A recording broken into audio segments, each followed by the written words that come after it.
આખા સૌરાષ્ટ્ર રિજનમાં ફેલાયેલા જોવા મળતા હતા, જેમાં મુખ્યત્વે જે ઘાસિયા મેદાનો હતા એમાં એનો મુખ્ય વસવાટ રહેતો. જગ્યાએ Bhavnagar side Velavadar national park છે, ત્યાં પણ ઇન્ડિયન ગ્રે વુલ્ફની વસ્તી જોવા મળતી હતી.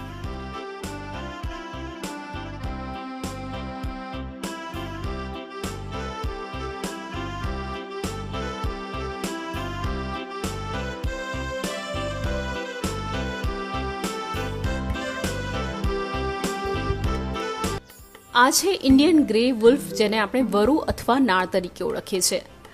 વર્ષો પહેલા આ વરુ ગુજરાતના મોટા ભાગના પ્રદેશોમાં જોવા મળતું હતું, પરંતુ છેલ્લા કેટલાક વર્ષોથી આ વરુની સંખ્યા સતત ઘટી રહી છે અને હવે તેઓ વિલુપ્તિના આરે પહોંચી ગયા છે. શેડ્યુલ 1 એનિમલમાં પણ સમાવેશ કરવામાં આવ્યો છે. જે ઇન્ડિયન ગ્રે વુલ્ફ છે એ શરૂઆતમાં ઘણા મોટી સંખ્યામાં આખા સૌરાષ્ટ્ર રિજનમાં ફેલાયેલા જોવા મળતા હતા, જેમાં મુખ્યત્વે જે ઘાસિયા મેદાનો હતા એમાં એનો મુખ્ય વસવાટ રહેતો.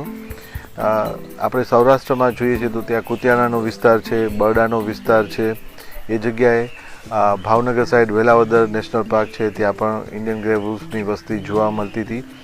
આ સિવાય જે સુરેન્દ્રનગરનો વિસ્તાર છે, બજાણા છે, તથા કચ્છનું નાનું રણ, આમ વુલ્ફ એ બધી જગ્યાએ ફેલાયેલા હતા.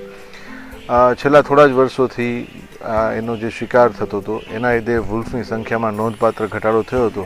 આથી ભારત સરકારે જે ઇન્ડિયન ગ્રે વુલ્ફ છે એને WPA એટલે કે વાઇલ્ડ લાઇફ પ્રોટેક્શન એક્ટ 1972ના શેડ્યુલ 1ના પ્રાણી તરીકે જાહેર કરેલ છે. આ જ વુલ્ફનું જે એકદમ નીચી સંખ્યા જતી રહી એના લીધે એનું શેડ્યુલ 1માં એનિમલમાં મૂકવામાં આવ્યું છે, જેથી એને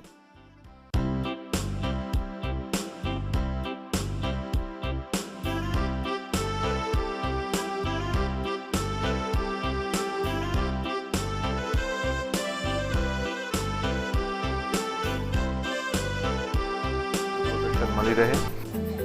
જૂનાગઢના સક્કરબાગ પ્રાણી સંગ્રહાલયમાં વુલ્ફનું બ્રીડિંગ સેન્ટર શરૂ કરવામાં આવ્યું છે. 2014માં શરૂ કરવામાં આવેલા આ સેન્ટરમાં શરૂઆતમાં 1 નર અને 2 માદા હતા. હાલ સેન્ટર ઉપર તેમની સંખ્યા વધીને 39 સુધી પહોંચી ગઈ છે. હાલ બ્રીડિંગ સેન્ટરમાં 5 બચ્ચાનો જન્મ થયો છે, જેની 24 કલાક સતત સાર સંભાળ રાખવામાં આવી રહી છે.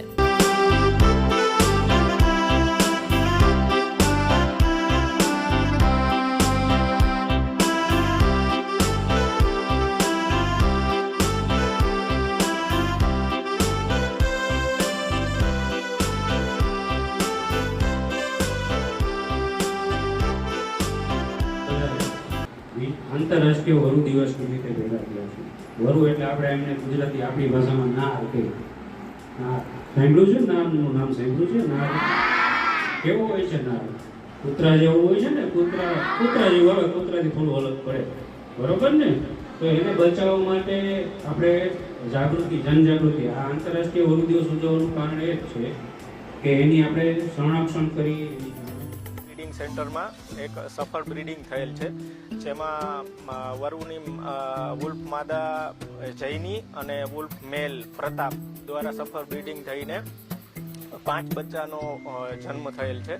તો હાલ આ 5 બચ્ચા તંદુરસ્ત છે અને એમનું સમયાંતરે એમનો ગ્રોથ પ્રોપર થાય છે કે નહીં એ ચેક કરવા માટે એમનું વેઇટ કરવામાં આવે. આ વુલ્ફ છે તો એ વુલ્ફનો મેજર રોલ એ છે કે જે વાઇલ્ડમાં જે હર્બીવોરસ છે, ખાસ કરીને નીલગાય, બ્લેક બક, આ બધાનું પોપ્યુલેશન એ કંટ્રોલમાં રાખે છે.